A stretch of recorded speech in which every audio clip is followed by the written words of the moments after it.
única resposta que você precisa no meio da sua crise. Quantas vezes você já se encontrou no meio de uma crise sem saber para onde correr? Situações que te tiram o chão, que parecem sugar todas as forças, que deixam a mente cheia de perguntas sem respostas. Por que isso está acontecendo comigo? O que eu fiz de errado? Onde está Deus nesse momento? Como vou sair dessa? Talvez você já tenha perdido noites de sono, tentando encontrar um sentido para a dor. Mas quanto mais pensa, menos entende. É como estar em um labirinto onde cada porta parece te levar de volta ao mesmo lugar. A crise tem esse poder de nos desestabilizar, de encher a mente com vozes, com medos, com dúvidas. E quando olhamos apenas para as circunstâncias, tudo parece nos empurrar para o desespero. Mas eu quero que você preste atenção. Muitas vezes, o que destrói não é a crise em si, mas as perguntas que ela gera dentro de nós. Porque é nessas horas que a nossa alma grita: eu preciso de respostas. E talvez seja exatamente assim que você está agora, procurando explicações, tentando entender o que não faz sentido, esperando uma resposta clara de Deus, mas o céu parece em silêncio. E isso dói. Porque no fundo, o que queremos é ouvir algo que alivie, uma certeza que nos tranquilize, um caminho pronto que nos mostre a saída. Mas e se eu te dissesse que não são todas as respostas que você precisa? Que existe apenas uma resposta suficiente para atravessar qualquer crise? A verdade é que a crise multiplica perguntas, mas Deus nos chama a focar em uma única resposta. Essa resposta não é complicada, não exige que você entenda tudo, não depende de você ter o controle. Essa resposta é simples, mas poderosa o suficiente para mudar a forma como você enxerga a sua dor. Ela não remove a crise imediatamente, mas muda a maneira como você atravessa por ela. E hoje, eu quero te mostrar essa única resposta. Não porque eu tenha todas as soluções, mas porque a palavra de Deus revela o segredo que sustenta homens e mulheres no meio das maiores tempestades. Eu quero que você saia desta mensagem com o coração fortalecido, com a mente renovada e com a fé restaurada. Então abra o coração, porque talvez esta seja a mensagem que você mais precisava ouvir. A crise pode até tentar te derrubar, mas existe uma resposta que vai te manter de pé. O ruído das muitas perguntas. Toda crise tem um som. Não é o som de coisas externas, mas o ruído interno que ecoa dentro de nós. Quando somos confrontados por situações inesperadas, quando a dor nos pega de surpresa, quando tudo que parecia estável começa a ruir, a mente entra em colapso. E de repente, uma enxurrada de perguntas começa a gritar dentro de nós.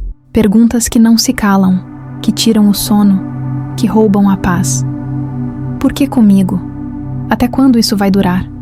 Onde está Deus? O que eu devo fazer? Quanto mais as perguntas se multiplicam, mais nos sentimos sufocados. A crise cria uma atmosfera de confusão. É como estar em alto mar durante uma tempestade. As ondas se levantam, o vento sopra contra o barco, e o marinheiro que antes tinha confiança no leme agora se sente perdido. Ele tenta encontrar um rumo, mas a força da tempestade é maior que sua experiência. Assim acontece conosco. Quanto mais olhamos para as ondas da vida, menos conseguimos enxergar o horizonte.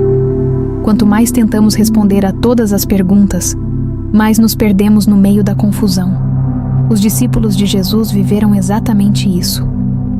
Em Marcos 4, eles estavam atravessando o mar quando uma grande tempestade se levantou. As ondas batiam contra o barco. A água já estava enchendo a embarcação. E eles, desesperados, correram até Jesus e gritaram: Mestre, não te importa que pereçamos? Veja, no meio da crise, a pergunta deles não foi sobre como vencer a tempestade, mas sobre o cuidado de Deus. Essa é a raiz de muitas perguntas na crise. Será que Deus se importa? Será que Ele está vendo? Será que Ele ainda está comigo? O problema é que, em meio ao barulho das perguntas, não conseguimos ouvir a resposta que realmente importa. A alma agitada nos faz acreditar que precisamos de dezenas de explicações, quando na verdade precisamos apenas de uma direção.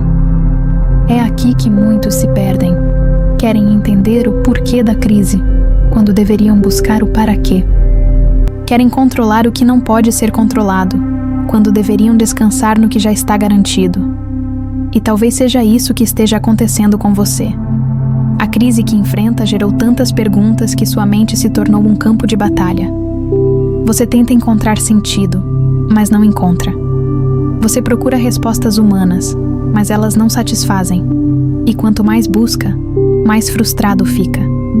É como um ruído constante que não te deixa descansar, mas eu quero que você entenda. O excesso de perguntas não resolve a crise, apenas aumenta o peso dela. Porque quanto mais você tenta responder a tudo, mais percebe que não tem controle sobre nada. A fé começa a morrer quando damos mais atenção ao ruído das perguntas do que à voz da resposta. A crise não será vencida por quantidade de explicações, mas pela qualidade da confiança. E é exatamente por isso que precisamos aprender a silenciar o barulho interno para ouvir a única resposta que pode nos sustentar. Os discípulos aprenderam isso quando, no meio da tempestade, ouviram Jesus se levantar e declarar: "Acalma-te, vento. Aquieta-te, mar." A crise não se resolveu porque eles entenderam tudo, mas porque a presença dele trouxe a resposta que eles não tinham. Essa é a primeira lição. No meio da sua crise, não se deixe enganar pelo ruído das muitas perguntas. Você não precisa de todas as explicações. Você precisa ouvir a voz certa. Porque uma única palavra de Jesus tem mais poder do que 1000 perguntas da sua mente. O silêncio de Deus como resposta. Uma das experiências mais dolorosas em meio à crise é quando oramos, buscamos, clamamos e o que recebemos em troca é o silêncio de Deus. Esse silêncio parece cruel, como se o céu estivesse fechado, como se nossas palavras não passassem do teto. E logo surgem as perguntas: será que ele não me ouve? Será que ele não se importa? Será que eu fiz algo que o afastou de mim? O silêncio de Deus no meio da crise pode ser um peso ainda maior do que a própria dor da circunstância. Mas é justamente aí que precisamos aprender a enxergar além das emoções. O silêncio de Deus nunca é ausência. O silêncio de Deus é muitas vezes a própria resposta. É como se ele dissesse: você não precisa de explicações agora. Precisa aprender a confiar no que já falei. Foi exatamente isso que aconteceu com Jó. Ele perdeu tudo: bens, saúde, família. Passou a ser questionado até por seus amigos, que tentavam dar explicações humanas para a sua dor. Jó também clamava: por que, Senhor? Por que isso está acontecendo? Mas quando Deus finalmente se manifestou, não trouxe as respostas detalhadas que Jó esperava. Ele não disse: aconteceu por causa do inimigo, por causa de uma permissão, por causa de tal razão. Não. Deus simplesmente revelou sua grandeza, mostrou quem ele era. E isso foi suficiente para restaurar a fé de Jó. O silêncio de Deus não significa desinteresse. Significa que a presença dele é maior do que qualquer explicação.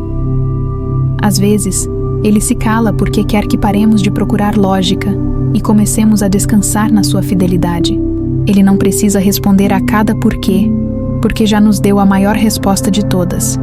Ele está conosco. Quando Jesus foi levado a julgamento, diante de Pilatos, permaneceu em silêncio. Não porque não tinha argumentos, mas porque o silêncio era a resposta. Ele estava dizendo sem palavras: não preciso provar nada, porque o plano de Deus está em movimento. O silêncio de Deus nem sempre significa que nada está acontecendo. Muitas vezes significa que algo profundo está sendo trabalhado dentro de nós, no invisível, enquanto aprendemos a depender totalmente dele. Esse silêncio é pedagógico. Ele nos amadurece, nos ensina a parar de depender apenas de emoções e sinais, e nos leva a confiar no caráter dele. Quantas vezes você já passou por situações em que não ouviu nada de Deus, mas depois percebeu que aquele silêncio te levou a crescer, a buscar mais fundo, a depender de forma mais real? É doloroso, sim. O silêncio de Deus dói. Mas essa dor gera raízes mais profundas. É no silêncio que aprendemos que a fé não está no que sentimos, mas no que sabemos. E sabemos que Ele é fiel. Sabemos que Ele não muda. Sabemos que Ele continua presente, ainda que não diga nada. Então, se hoje você está enfrentando esse silêncio, não o interprete como abandono. Interprete como uma resposta diferente. Ele pode não estar dizendo o que você quer ouvir, mas está moldando sua fé, está te fortalecendo, está ensinando você a caminhar não pelo que sente, mas pelo que crê. A crise grita perguntas, mas o silêncio de Deus grita confiança. Ele está dizendo: não precisa entender tudo, basta saber que estou aqui. E essa presença é a resposta que o seu coração realmente precisa. A única resposta: confiar. Depois de todo o ruído das perguntas e até mesmo do silêncio de Deus, chegamos à resposta que realmente importa no meio da crise: confiar. Essa é a única resposta que você precisa. Não é um detalhe escondido, não é uma fórmula mágica, não é uma revelação mística, é uma decisão simples, mas que muda tudo. Confiar em Deus é a resposta que sustenta quando todas as outras faltam. Confiar não significa ter todas as respostas, significa descansar em quem já tem. Não é sobre saber para onde vai cada passo, mas sobre ter certeza de que existe uma mão segurando a sua. Não é sobre entender o porquê da tempestade, mas acreditar que aquele que acalma o vento está no barco com você. A confiança não elimina a crise, mas te dá forças para atravessá-la. Abraão é o maior exemplo disso. Ele recebeu uma promessa. Seria pai de uma grande nação. Mas os anos passaram, a idade avançou, e a promessa parecia cada vez mais impossível. E ainda assim, Romanos 4:20 declara: não duvidou por incredulidade da promessa de Deus, mas, pela fé, se fortaleceu, dando glória a Deus, estando plenamente convicto de que Ele era poderoso para cumprir o que tinha prometido. Abraão não confiou no seu corpo envelhecido, nem nas circunstâncias ao redor, mas confiou no caráter de Deus. A confiança é a resposta porque ela é a essência da fé. Hebreus 11:1 define fé como a certeza das coisas que se esperam e a convicção das coisas que não se veem. A fé não nasce quando temos explicações, mas quando decidimos confiar sem enxergar. Quando Daniel foi lançado na cova dos leões, não recebeu uma explicação antes de entrar. Não houve um anjo no portão da cova dizendo: não se preocupe, Daniel, nada vai acontecer com você. A única resposta que Daniel tinha era confiar. E porque confiou, experimentou o livramento. O mesmo aconteceu com Sadraque, Mesaque e Abed-nego. Diante da fornalha de fogo, disseram ao rei: o nosso Deus a quem servimos é poderoso para nos livrar. Mas ainda que não nos livre, não serviremos aos teus deuses. Veja que confiança.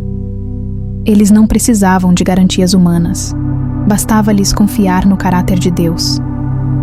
A crise sempre vai tentar te empurrar para o desespero, para a lógica, para a incredulidade. Mas a única resposta que te sustenta é confiar.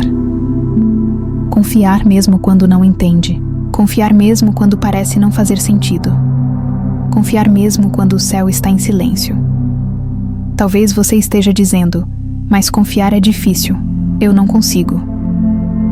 E é verdade, confiar não é fácil. É por isso que confiar é uma escolha, não um sentimento.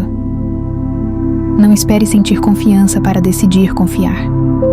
Decida confiar, e os sentimentos virão depois. Diga a si mesmo: eu escolho confiar. Essa é a resposta que você precisa hoje. No meio da sua crise, não busque 1000 explicações. Decida confiar. Como praticar essa resposta? Até aqui, entendemos que a única resposta necessária no meio da crise é confiar em Deus. Mas surge uma pergunta prática: como viver essa confiança no dia a dia, quando o coração está apertado, quando os pensamentos insistem em nos sabotar, quando a realidade grita contra nós? Confiar não é algo abstrato, é uma prática diária, É uma decisão que precisa ser renovada a cada instante. A primeira prática é render o controle. A maior dificuldade na crise é querer ter domínio de tudo. Queremos resolver, queremos entender, queremos prever. Mas confiar em Deus significa admitir que não temos todas as respostas, nem todo o poder. Salmo 46:10 nos lembra: aquietai-vos e sabei que eu sou Deus. A segunda prática é segurar a palavra. A confiança não é baseada em sentimentos passageiros, mas em verdades eternas. É por isso que precisamos ter a Bíblia como âncora em meio à tempestade. Quando o medo disser, você vai perder, responda com a palavra: em Cristo, sou mais que vencedor. A terceira prática é orar com honestidade. Davi, nos Salmos, não escondeu sua dor. Ele derramava a alma diante de Deus, e nesse lugar, a confiança era renovada. Essas práticas não eliminam a crise de imediato, mas transformam sua postura diante dela. Render o controle tira o peso das suas mãos. Segurar a palavra fortalece sua mente. Orar com honestidade acalma seu coração. Confiar não é perfeição, é perseverança. É como um músculo que cresce com o exercício. Quanto mais você pratica, mais forte se torna. Agora eu quero falar diretamente com você que está vivendo a sua crise, seja ela qual for. Pode ser uma crise financeira que tirou o sono, uma crise familiar que te fez chorar em silêncio, uma crise emocional que consome suas forças, ou até mesmo uma crise espiritual que abalou sua fé. Talvez você tenha entrado neste vídeo dizendo: eu não aguento mais, eu preciso de uma resposta. E eu quero declarar, como pastor e como irmão em Cristo, a resposta já está aqui. Não é uma resposta cheia de detalhes sobre o futuro. Não é um mapa completo do que vai acontecer. É algo muito mais poderoso. A resposta é confiar em Deus. Deus não está distante da sua dor. Ele não está indiferente às suas lágrimas. Pelo contrário, a Bíblia diz em Salmo 56:8 que o Senhor recolhe cada uma das nossas lágrimas em seu odre. Isso significa que nenhuma lágrima foi desperdiçada. Cada choro seu foi registrado diante dele. Receba esta palavra profética. A crise não vai te destruir. Ela será apenas o lugar onde você aprenderá a confiar de uma maneira que nunca confiou antes. O que hoje parece caos, amanhã será testemunho. O que hoje parece fim, amanhã será início de uma nova estação. Eu declaro sobre você paz em meio à tempestade. Declaro força no meio da fraqueza. Declaro que sua mente será silenciada diante das muitas perguntas e que seu coração será tomado por uma confiança inabalável. Chegamos ao final desta mensagem, mas eu creio que não chegamos ao final daquilo que Deus está começando dentro de você. Por isso, eu te convido a escrever aqui nos comentários: eu escolho confiar no meio da minha crise. Essa frase não é apenas uma interação, é uma declaração de fé. É você se levantando espiritualmente e dizendo: o barulho não vai me dominar, o silêncio não vai me assustar, a crise não vai me paralisar. Eu escolho confiar em Deus. Compartilhe esta mensagem com alguém que você sabe que está no meio de uma crise. Existe alguém que precisa ouvir esta verdade. Talvez um simples clique de compartilhar seja o sopro de esperança que vai restaurar a fé de alguém. Inscreva-se aqui no canal Sabedoria da Graça. Quando você ativa o sininho, não perde nenhuma palavra que pode ser exatamente a resposta que você tanto esperava. E lembre-se, a crise pode até continuar por um tempo, mas agora você atravessará de cabeça erguida, porque não caminha sozinho. O Deus que acalma tempestades, que fecha bocas de leões, que abre mares e que ressuscita mortos está com você. Essa é a única resposta. Essa é a resposta suficiente. Essa é a resposta que sustenta. Confiar.